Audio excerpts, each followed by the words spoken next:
मुसाफिर airport पर उतरने लगे तो सेठ साहब ने फिर मुझे इसी नज़रों से देखा और अपनी बीवी की आंख बचाकर अपना कार्ड मेरे हाथ में रख दिया।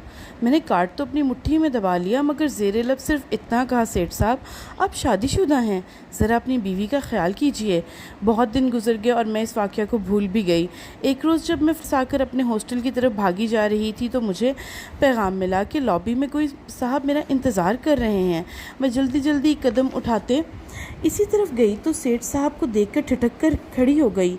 इनका चेहरा तो मुझे पहली नज़र में ही जाना पहचाना मालूम हुआ, मगर ये याद नहीं आ रहा था कि इनसे मुलाकात कब और कैसे हुई थी। उन्होंने मुझे परेशान देखा तो फ़ौरन कहा, अब मैं शादीशुदा नहीं हूँ और इसी मामले को निपटाने में इतनी देर लग गई। आपको एक बार देखने के बाद आपको भूल जाना बहुत मुश्किल था, इसलिए मैं चला आया।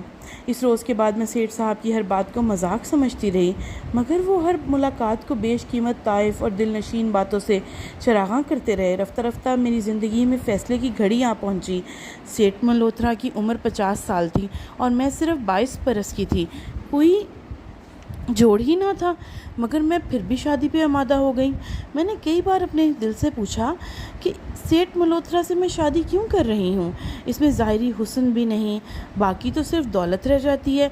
क्या सिर्फ दौलत की खातिर? नहीं, शायद मेरे दिल ने ये जवाब दिया।